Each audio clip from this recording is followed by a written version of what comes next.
Lon Po Po by Ed Young.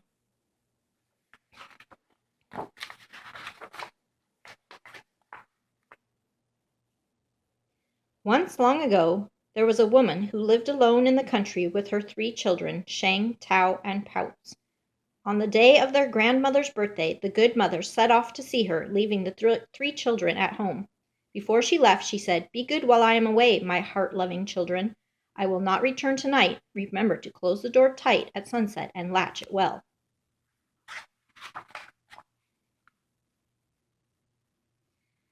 But an old wolf lived nearby and saw the good mother leave. At dusk, disguised as an old woman, he came up to the house of the children and knocked on the door twice. Bang, bang. Shang, who was the eldest, said through the latched door, "Who is it?" "My little jewels," said the wolf. "This is your grandmother, your Po Po." "Po Po," Shang said, "our mother has gone to visit you."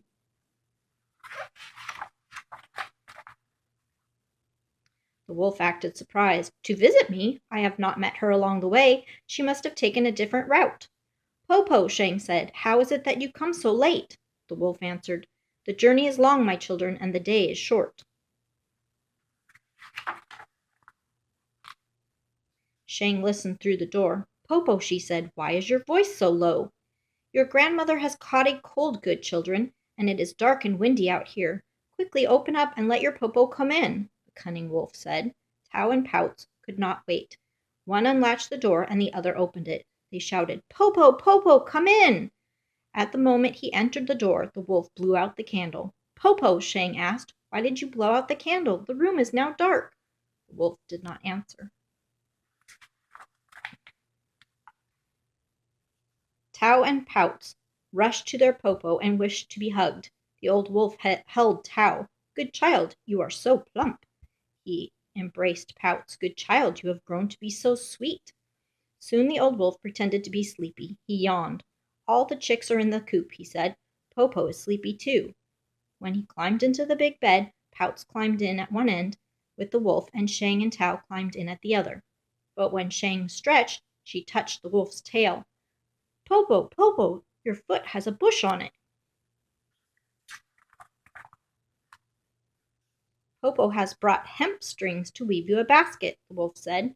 Shang touched grandmother's sharp claws. "Po Po, your hands has thorns on it." "Po Po has brought an owl to make shoes for you," the wolf said. At once Shang lit the light and the wolf blew it out again, but Shang had seen the wolf's hairy face.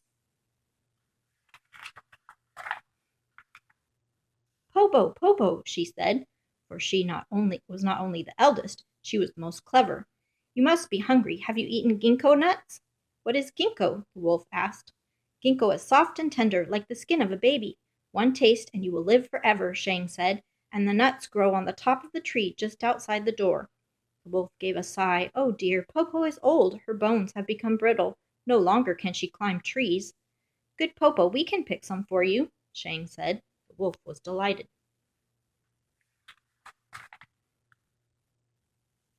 Shang jumped out of the bed, and Tao and Pouts came with her to the ginkgo tree.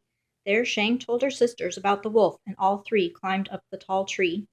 The wolf waited and waited. Plump Tao did not come back. Sweet Pouts did not come back. Shang did not come back, and no one brought any nuts from the ginkgo tree. At last the wolf shouted, "Where are you, children?" "Po Po," Shang called out, "we are on the top of the tree eating ginkgo nuts." "Good children," the wolf begged, "pluck some for me." "But Po Po, ginkgo is magic only when it is plucked directly from the tree. You must come and pluck it from the tree yourself."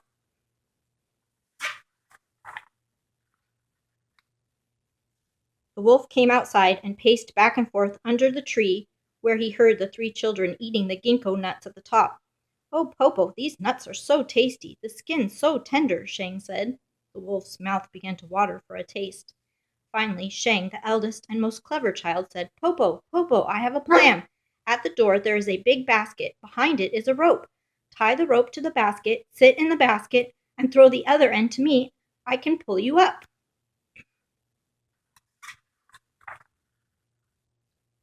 The wolf was overjoyed and fetched the basket and the rope, then threw one end of the rope to the top of the tree.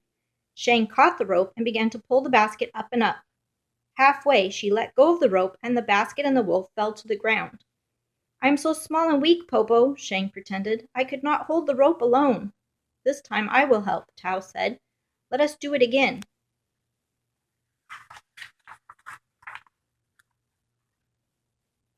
The wolf had only one thought in his mind, to taste a ginkgo nut. He climbed into the basket again. Now Shang and Tao pulled the rope on the basket together, higher and higher. Again they let go, and again the wolf tumbled down, down, and bumped his head.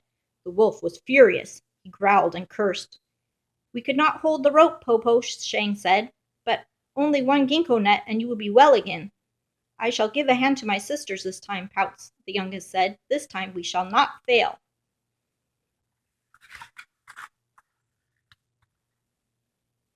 Now the children pulled the rope with all of their strength.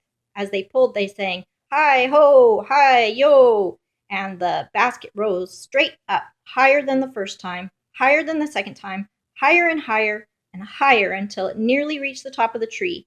When the wolf reached out, he could almost touch the highest branch.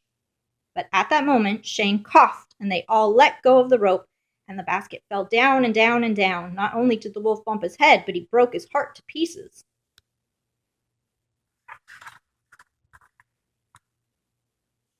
"Popo!" Shane shouted, but there was no answer.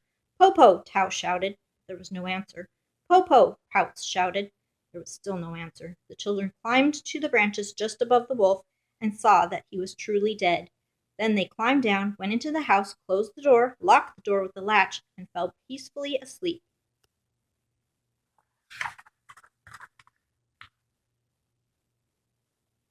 On the next day, their mother returned with baskets of food from their real Popos, and the three sisters told her the story of the Popo who had come.